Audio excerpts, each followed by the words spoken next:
So good evening, friends. I am Wendy Kane. I'm a member of Newtown Meeting in Bucks Quarter. I also serve Bucks Quarter as their coordinator. Carol Ann is a retired veterinarian and a longtime member of the Society of Friends, first at Newtown Friends Meeting, and then in the past 20 years at Plumstead Friends Meeting. She has a special interest in history and is the author of the book 14 Quaker Meetinghouses, which was published in 2011. And her newest one, Finding Our Foundation, which will be available about May 15th. Her talk tonight is about the experience of Bucks County Quakers during the American Revolution. I'm pleased to present Carol Ann Gray. Well, thank you, Wendy. Thank you for inviting me to be here tonight. And it certainly is good to see so many people who are interested in Friends history. As Wendy said, the title of my talk is The Experience of Bucks County Quakers During the American Revolution, but full disclosure, I'm throwing in a few friends from other parts of the Delaware Valley too. People sometimes ask me how it was that a veterinarian became interested in Quaker history. And I will begin if I can succeed at screen sharing here.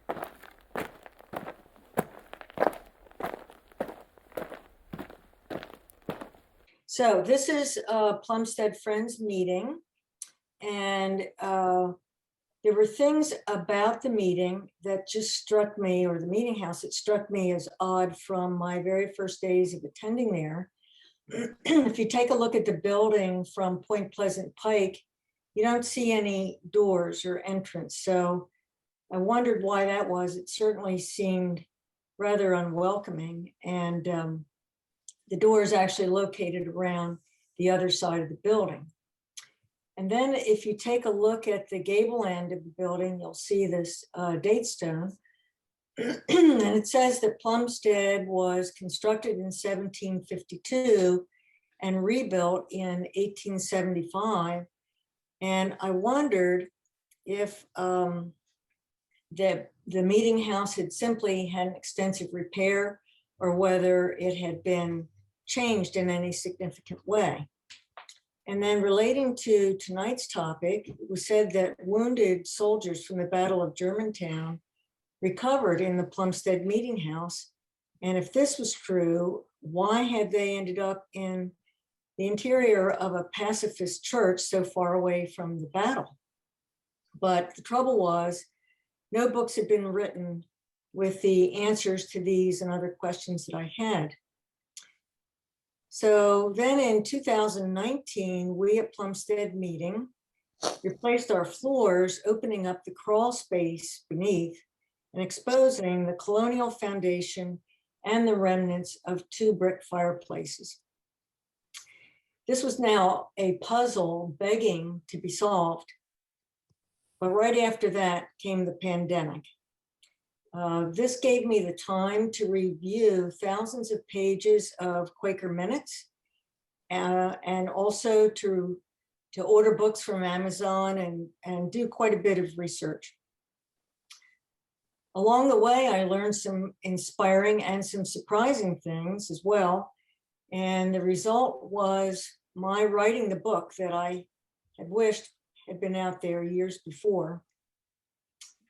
So my talk tonight about the American Revolution derives from one of the chapters of that book. I'm going to begin by setting the scene for the French and Indian War, because that event led directly into the causes for the American Revolution. And also because the Quaker response to the French and Indian War carried over into the Revolution. Once we get into the war, I'll give my greatest attention to the year 1777, a time that military action was right in Delaware Valley.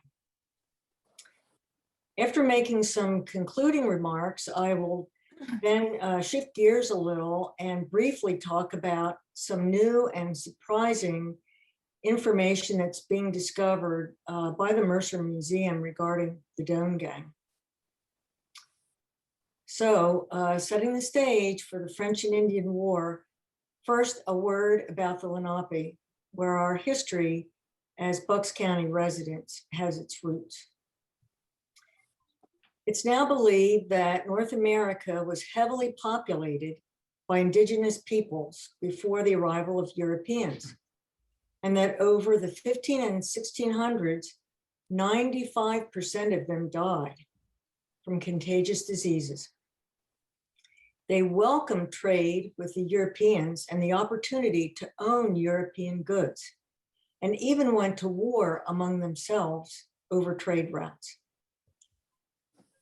They were, however, firmly opposed to the European plantation system that cleared the land and was labor intensive.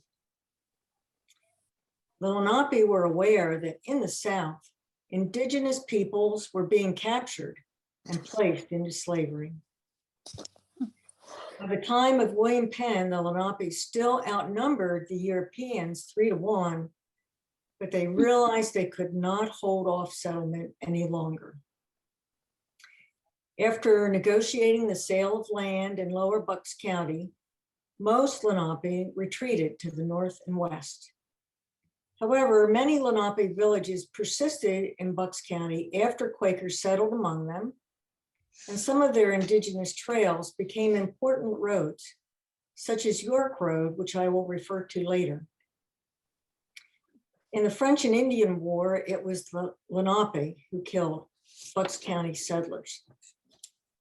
So looking at this map, this is a map of trails and meetings in 1720 in Bucks County.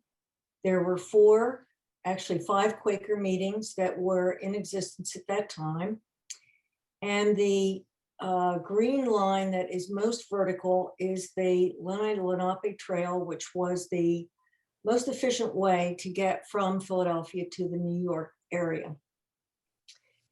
The other line going from Bristol meeting, kind of in a northwest direction, is an Indian trail whose name I don't know, but it was the trail they used to get from below the falls of the Delaware to, it's an overland trail that went to the Lehigh Valley. The Quaker pioneers came from a developed land to a situation of constant hardship.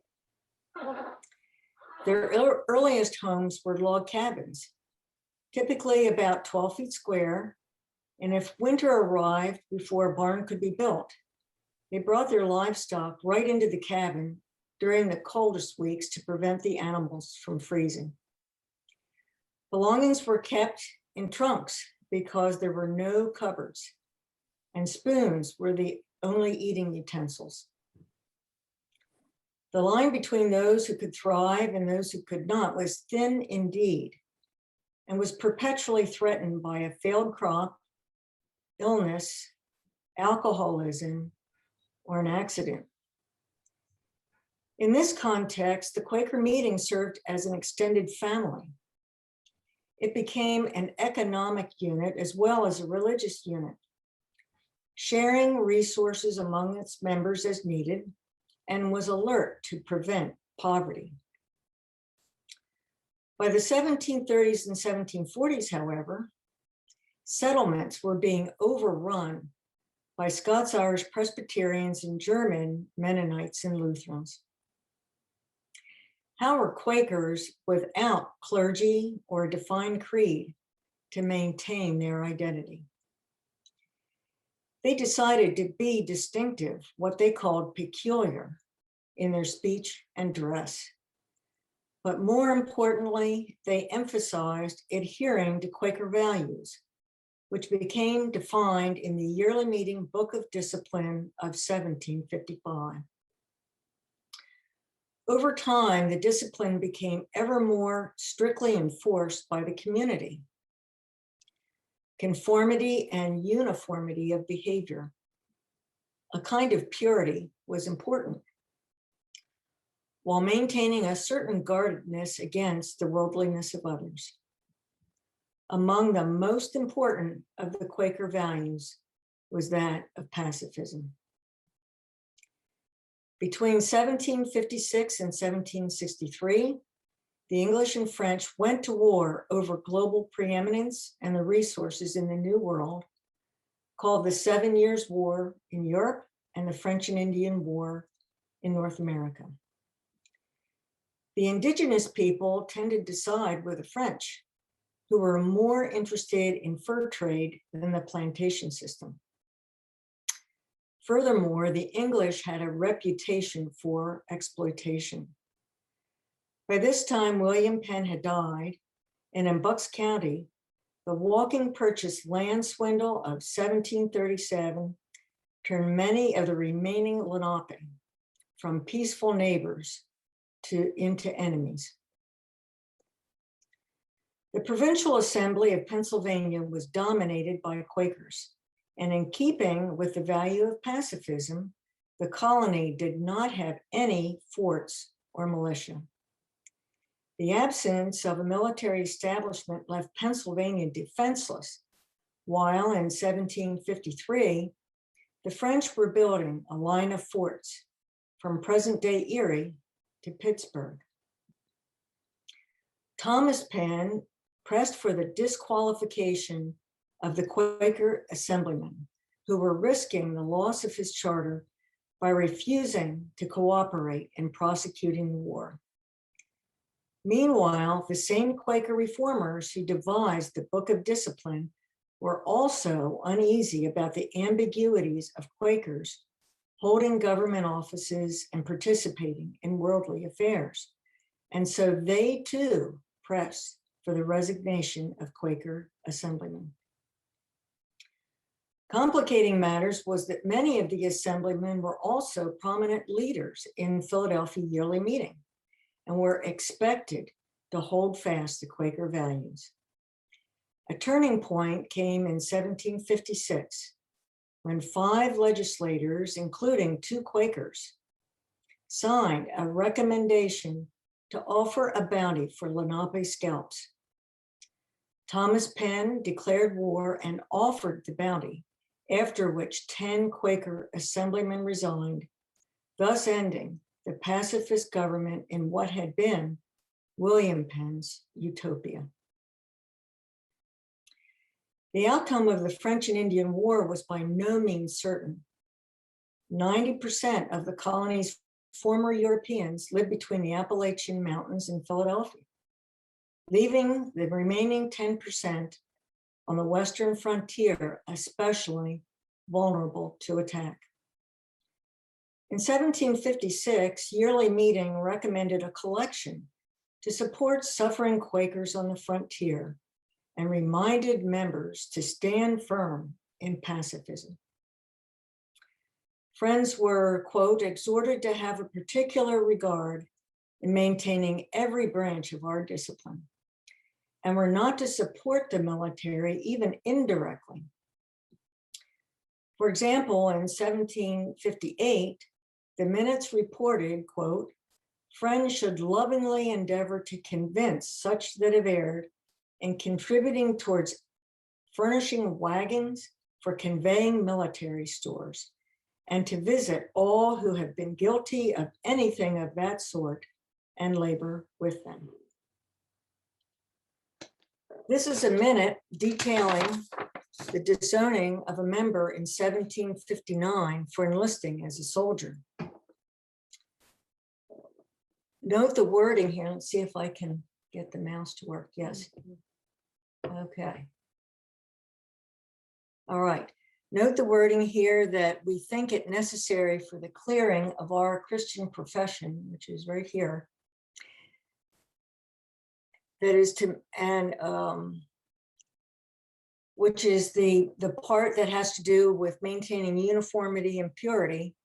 And then also we can have no further unity with him as a member of our society. The war came close to home as well. Over 50 people were killed by Lenape and walking purchase lands, including the Marshall family in Tinicum Township. Finally, the war was over. Although the result was that Britain had gained much by way of territory and resources, The war had been very costly. The Crown felt that because the colonies benefited directly from the removal of foreign aggression, they were obligated to pay for some of the expense involved. The British intended to generate revenue from a tax that would, in addition, cover the cost of a standing army tasked to maintain peace between the Native Americans and the colonists. But settlers were accustomed to the autonomy of a provincial government and taxation within each colony, and resisted the imposition of a tax and military presence from afar. An awareness of American self-reliance and loosening ties with Britain led to the beginning of a new political identity. Some families had been in North America for 4 generations and would never see the mother country. The British began a series of taxations on printed material, beginning with the Stamp Act of 1765. It was so unpopular that it led to mob violence and was repealed the following year. The fact that the colonists were successful in getting it repealed encouraged further resistance to the subsequent taxation measures. Next were the Townshend Acts, which placed a duty on imported goods. The items chosen for the duty were thought to be things unlikely to be manufactured in the Americas. And by tying the compensation of governors to the income from the tax, it also attempted to remodel colonial government.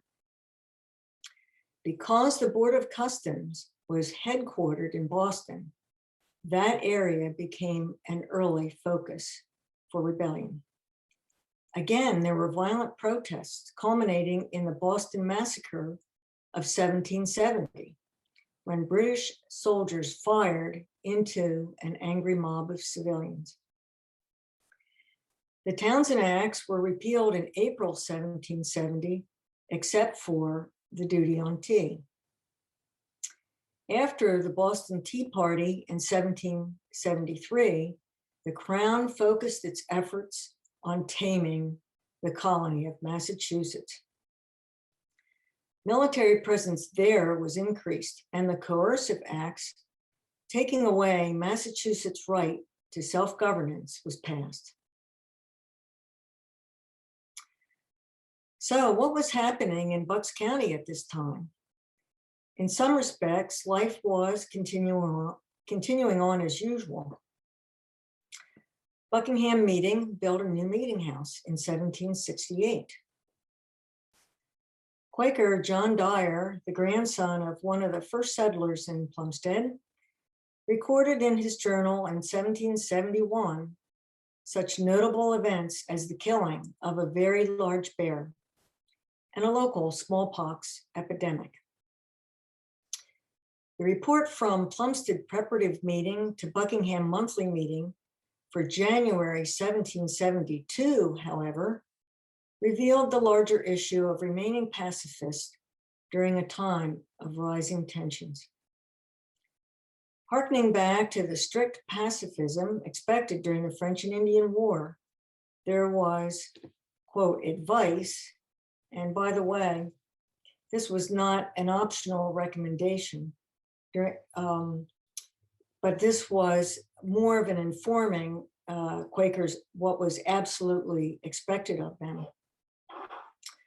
So the advice from the yearly meeting was against taking or administering oaths and against friends accepting of offices in civil government that may subject them to the temptations of violating our Christian testimony or electing other friends to such stations. Plumstead also reported that the extracts from the minutes of the previous yearly meeting contained, quote, advice against defrauding the king of his customs and dues, and a recital of the minutes of the year 1755 to that purpose. This was not a statement of support for the British military in America, but more of an acceptance of the authority of the established government. The battles of Lexington and Concord were in April of 1775, after which the British retreated to Boston. The Continental Army was formed under George Washington, and John Dyer noted on July 20th, 1775, quote, "This day was appointed by the Congress, now sitting in Philadelphia, as a day of public thanksgiving and prayer. George Washington is appointed Commander-in-Chief of the Continental Army." Through the winter of 1775-76, patriots were besieging the British Army trapped in Boston. There was a smallpox epidemic, as well as a constant shortage of food, fuel, and supplies, not only for the British, but also for the residents of Boston. As they had during the French and Indian War, Quakers addressed the suffering of the victims of war. So this close-up shows, let's see if I can get this to work. Okay. And we encourage each other freely to contribute to the relief of the necessities of every religious denomination. The British withdrew their base from Boston in March of 1776, ending the siege. For the remainder of that year, the most significant fighting was in New York and New Jersey.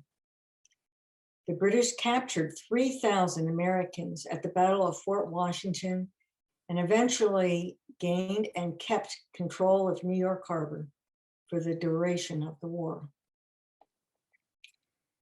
In December 1776, the British chased Washington's troops west across New Jersey. Washington retreated into Bucks County, using the Delaware River as a barricade. Since the British line was getting far from their home base in New York and stretched thin, they were not inclined to pursue the chase. Washington stayed in Newtown while his troops camped out on Jericho Mountain. They crossed the river again at McConkey's Ferry back into New Jersey on the night of December 25th, successfully engaged the Hessian mercenaries at Trenton the following day, then returned to Bucks County. They crossed the river a fourth time to continue the confrontation with the British in New Jersey and wintered over in Morristown. So what was the reaction of Bucks County Quakers to the presence of troops in their own backyard? Bucks' quarterly meeting minutes noted in December 1776, quote, "The instability and deviations of many in profession with us in these times of commotion. The Plumstead reports to Buckingham are full of such concerns as he's been out as a soldier in the army, and he's in the practice of training and making instruments for war. Any such actions risk disownment by the Friends community and the loss of Quaker identity, support, and a way of life." In the spring and summer of 1777, the action was primarily in New York State as the British attempted to isolate New England from the rest of the colonies. Then Washington received word that during the summer, the British General Howe was moving his army by sea, and it was apparent that he was planning on capturing Philadelphia, the seat of the Continental Congress. I'll pause a minute to describe just how important Philadelphia was at that time. It was the most populous city in the English-speaking world outside of London, containing between 30,000 and 40,000 residents, roughly the size of Norristown at this time. It was the most important port in the mainland British colonies and became a center for shipbuilding and manufacturing. Before the end of the Revolution, it became the home of the first national bank and the first commercial bank, making it as prominent in business and finance as New York City is today. It was the center of colonial culture, where skilled craftsmen made Chippendale furniture and where schools and theaters were well established. It had one of the largest libraries and the first hospital established in the colonies. It was a city of science and innovation and home of the international celebrity Benjamin Franklin. Finally, it was the seat of the provincial government of Pennsylvania, as well as the seat of the Continental Congress. It was New York, Wall Street, Washington, Hollywood, and Silicon Valley, all in one. It would have been filled with the sounds of passing horses, bleating sheep on market days, church bells, town criers, and raucous tavern goers. The Friends Meeting House on your slide here at 2nd and Market Streets eventually had to close because the meeting was too disturbed by street noise. So Philadelphia was quite a prize. In August, Washington's army of about 18 to 20,000 men moved from New Jersey into Pennsylvania on the only direct road that connected New York to Philadelphia, the New York Road that passed in front of the Buckingham Quaker Meetinghouse. This is a British spy map dating from 1777 that belonged to British General Henry Clinton. I saw a full-size reproduction of it hanging on the walls of a township office in Chester County. And it was about 5 feet long and nearly as high, really very impressive. So this is a road map of southeastern Pennsylvania. And let me see here. So this is Philadelphia. This is Chester. Here you can see the roads going out into Lancaster County. And up here is the Lehigh River. Now, closing in a little bit, this is central Bucks County. And I darkened what is now Durham Road and York Road. And then this is Easton Road. And you can compare those to the previous map of the Indian Trails. And then going even closer still, I found it fascinating that the British were using Buckingham Meeting and Plumstead Meeting as landmarks for themselves. And let me back up a little bit. The American Army camped for nearly 2 weeks about 10 miles south of the Buckingham Meeting House at present-day Hartsville. So that, whoops. So that's going to be right here.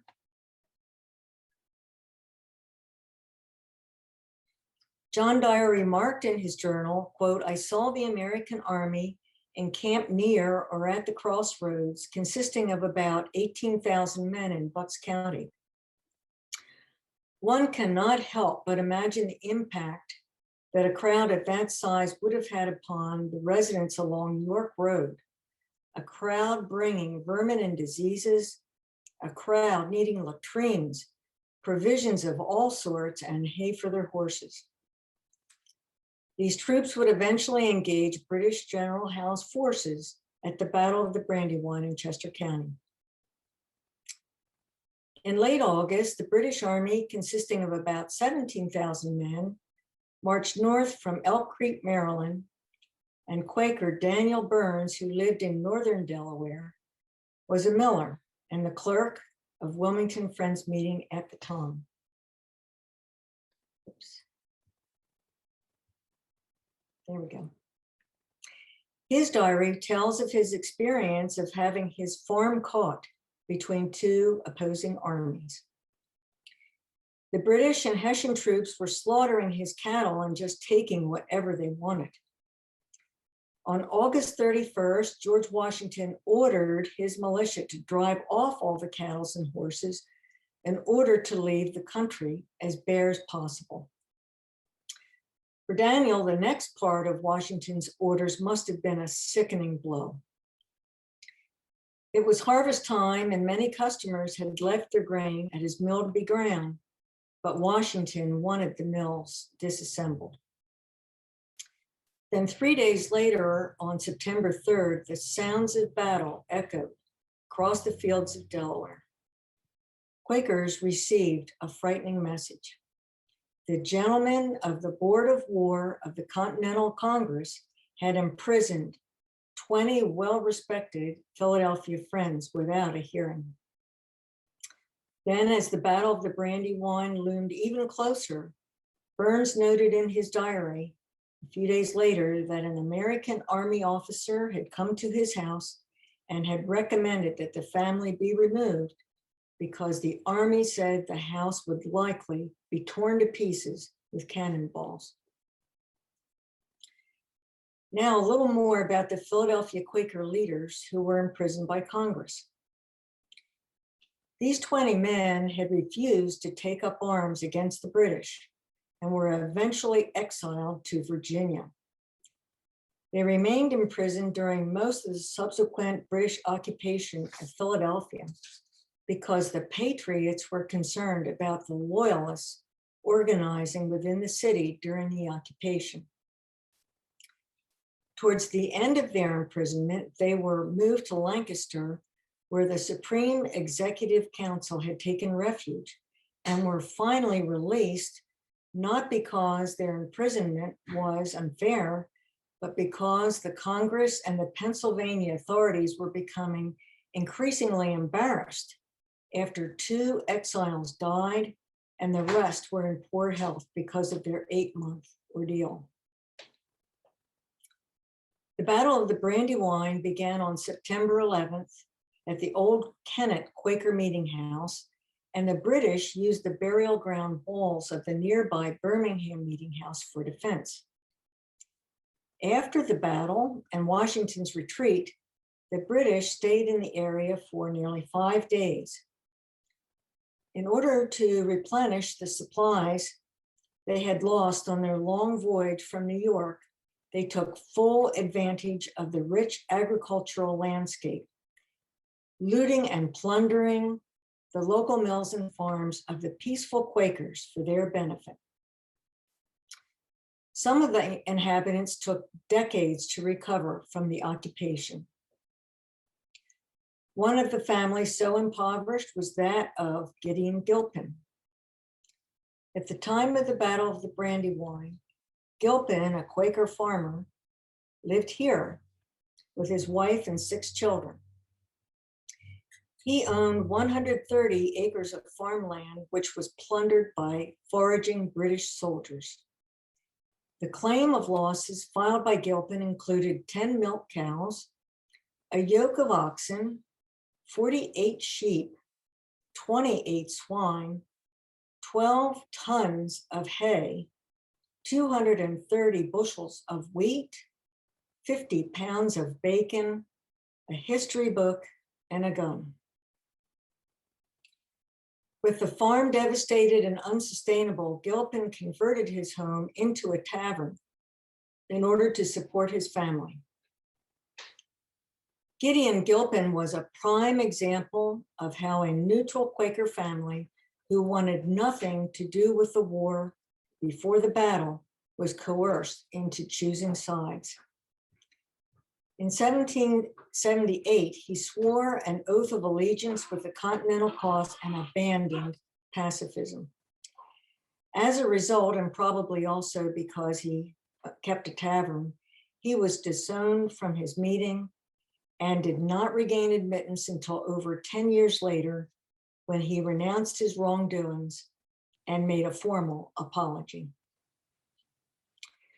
The British began their occupation of Philadelphia on September 26th, and 7,000 of Howe's troops were quartered in Germantown, 7 miles away. Now this map, even though it's written in French, is a British map. And it's showing the progress of the British troops down here from the Elk River up here towards White Clay Creek, where Daniel Burns' house was, to the Brandywine River. Gideon Gilpin's house is in this area, and then making their way over here to Philadelphia. And this is showing the troops over here in Germantown. This part of the map says, here the bulk of the rebel army was defeated on the 4th of October, coming at daybreak, attacking our line and headquarters, which at that time was at Germantown. A dense fog contributed to confusion and heavy casualties. Treating the sick plus 500 or so wounded American soldiers became a major problem. This battle was less than a month away from the Battle of the Brandywine, so they had casualties on top of casualties. During the previous year, in 1776, Dr. William Shippen had been given directions by Congress and George Washington to set up a series of hospitals in Pennsylvania in order to get the anticipated casualties away from where the British might capture them. One of these hospitals was in Philadelphia, which now was in enemy hands and unavailable. The other was in Bethlehem, which was full to overflowing and turning casualties away. The most seriously wounded were generally kept at field hospitals near where a battle had occurred. But the field hospitals too were now overrun, and area churches then became valued resources because their pews could be used as hospital beds. There were times when Quaker Meetinghouses were forcibly possessed by the Continental Army. Euclid Monthly Meeting Minutes noted, quote, the key of the meeting house was demanded by some of the physicians of the Continental Army. The friend who had care of the house refusing to deliver it, forcible entry was made into the house and stable. A November 1777 hospital report indicated that in Buckingham Township, 259 soldiers were being cared for, 239 of these were sick, 10 were convalescing, and 10 were wounded. After the Battle of Germantown, Dr. Francis Allison sent a number of the casualties of the Continental Army to the Plumstead Meeting House. A count of the sick and wounded totaled 40 individuals. 2 died, 10 were discharged, and 28 were remaining. From there, the survivors were sent to Lidditz, where, like Bethlehem, it was a Moravian stronghold. It was said that blood stains stayed on the floor of the Plumstead Meeting House until the floor was replaced years later. When spring arrived in 1778, the people of Bucks County now discovered how difficult life could be in a theater of war. There were a half a dozen or so skirmishes in the county, but perhaps more importantly, a policy had been put in place by the Patriots, like they had in Boston, to block all trade between the countryside and the city of Philadelphia. While the intention was to make life as difficult as possible for the British soldiers, the siege also deprived many Bucks County farmers of their livelihood of selling produce in the city. Moreover, it increased violence. Tory sympathizers in the county retaliated by plundering provisions and smuggling them into the city, and they burned a mill that had supplied blankets to the Patriots.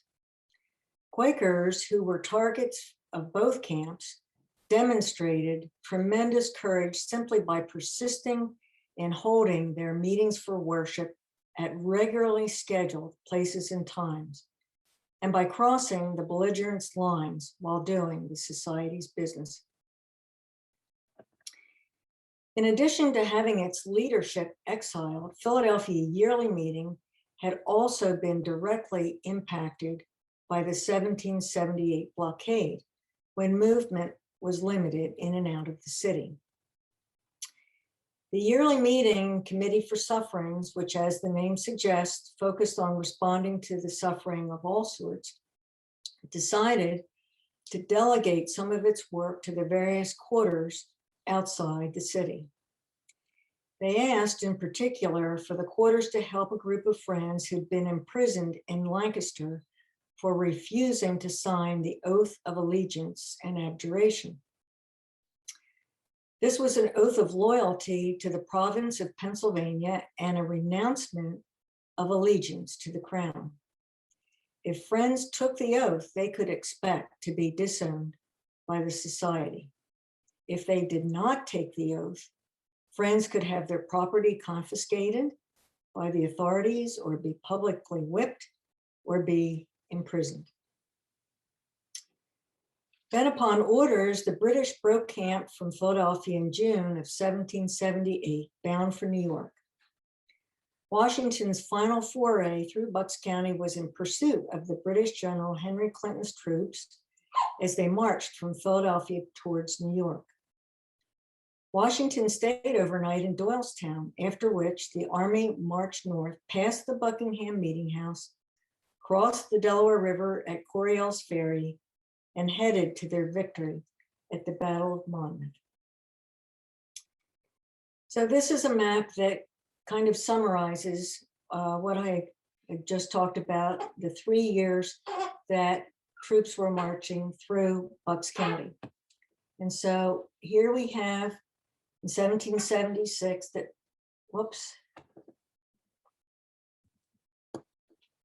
troops going from Newtown over into Trenton. 1777 crossing from New Jersey. This is the Buckingham Meeting House, that's the Plumstead Meeting House. Coming down York Road, engaging in the Battle of the Brandywine, coming back around to Germantown, and then wintering over in Valley Forge. And then the following year, coming back up towards Doylestown, going again in front of the Buckingham Meeting House and crossing back into New Jersey. Immediately after the British left Philadelphia, the Pennsylvania government returned to the city and attempted to regain power over the residents of Philadelphia, particularly the Quakers. One way they did this was to utilize the state's harsh laws against treason, a crime punishable by death. The cases of Quakers Abraham Carlisle and John Roberts serve as an example of this. Both men were accused and found guilty of aiding the British Army during the occupation.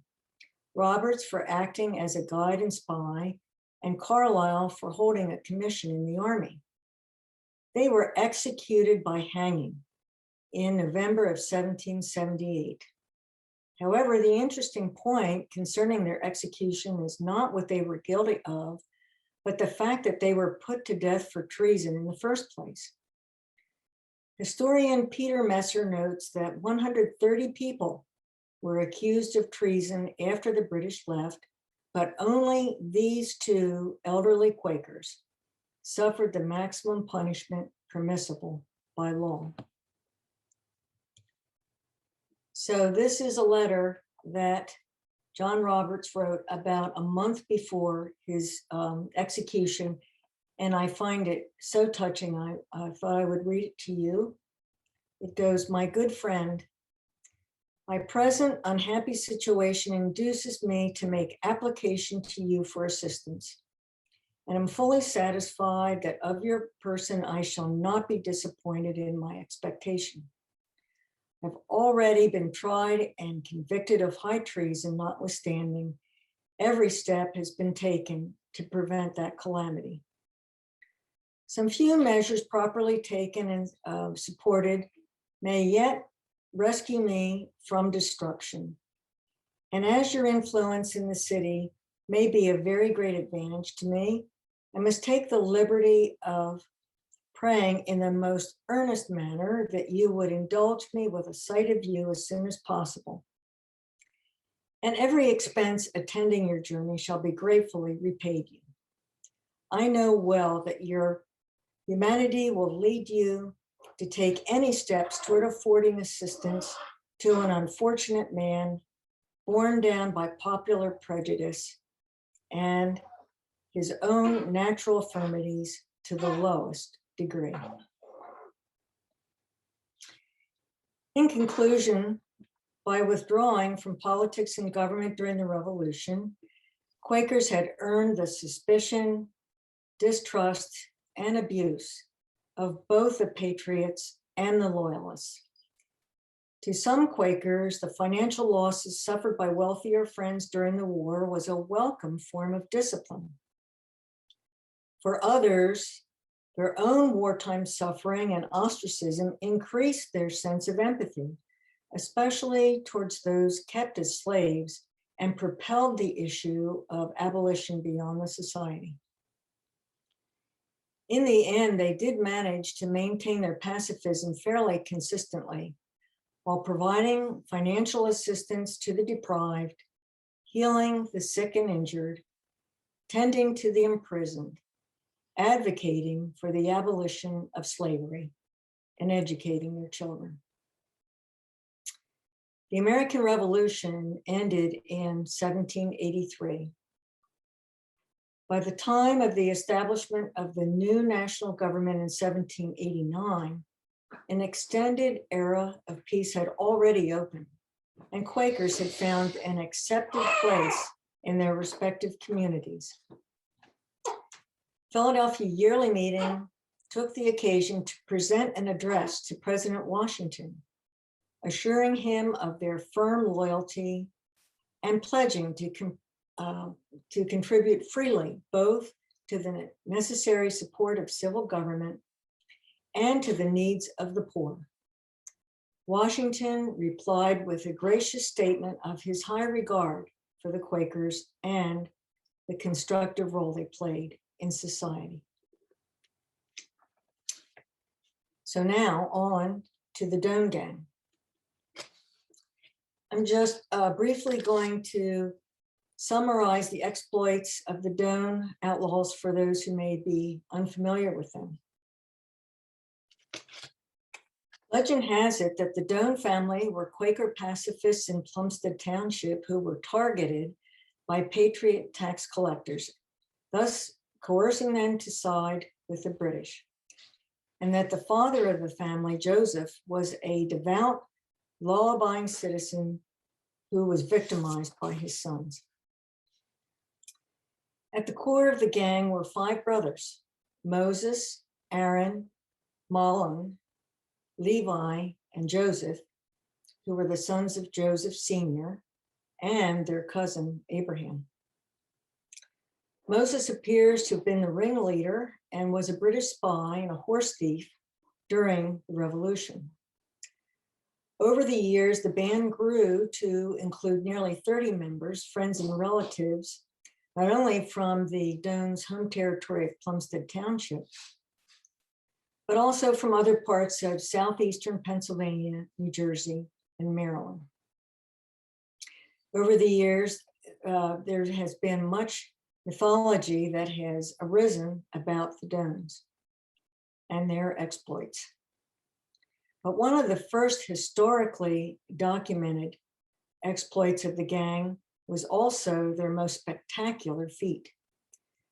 On the night of October 22nd, 1781, just 3 days after Cornwallis surrendered to Washington at Yorktown, a dozen or so of the gang rode into Newtown, forced their way into the home of the county treasurer, and then took his keys and stole the entire county treasury from the small office building near the courthouse. So this is a drawing of colonial Newtown, which was the county seat at the time. And this was the prison. This was the county tax office, and this was the courthouse And just as a matter of reference, in present day Newtown, the Brick Hotel would have been behind these buildings. The gang continued their robberies and depredations for nearly 2 years before the law caught up with them.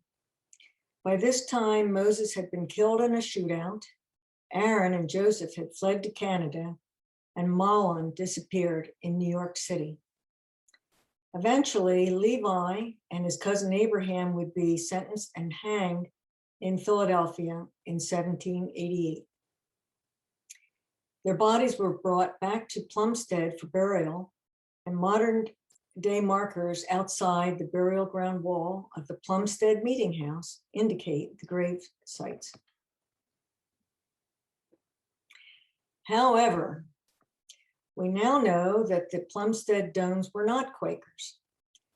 Research has revealed that the generation of Doanes that moved to the Newtown area of Bucks County from New England did become Quakers, but there was trouble from the very beginning.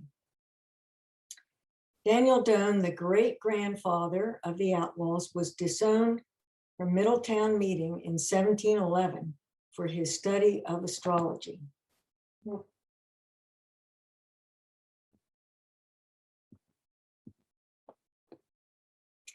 Daniel's son, Israel, who was the grandfather of the Outlaws and presumably raised as a Quaker, also was disowned, this time in 1725, for marrying outside the faith. Israel and his brother Dan Jr. were the first Doanes in Plumstead Township. There is no mention that Israel's sons, who were the fathers of the Outlaws, nor the Outlaws themselves, were ever practicing Quakers. That being said, the majority of the Doane family members who were not in the direct line of the Outlaw branch remained devout Quakers and continued to practice the Quaker faith in Bucks County and Canada for many generations. Research done in Canada has proven that Joseph, the father of the Outlaws, was a principal member of the gang and was part of the large network of loyalists that moved escaped British prisoners through Bucks County back to the British lines. Multiple references indicate that the Doane Outlaws were buried in the woods across the street from the Plumstead Meetinghouse and not in the location where the modern markers are. The Mercer Museum is working on using ground penetrating radar to try to locate the graves. The Revolutionary War era native stone marker, let's see if I can get that back. Here we go. If you take a look at this modern marker, there's this part that's sort of jutting out over here. That's actually a native stone that's sandwiched between these two modern markers. And this Revolutionary era native stone marker is most likely that of the soldiers from the Battle of Germantown who died inside the Plumstead Meetinghouse. So let me get this back up again. Here we go. The Mercer Museum, located in Doylestown, will be having a large exhibit of their new findings about the Doanes towards the end of 2023. And then finally, if you're interested in purchasing a copy of my book, it will be available at Amazon.com after May 15th. And I thank you for your attention.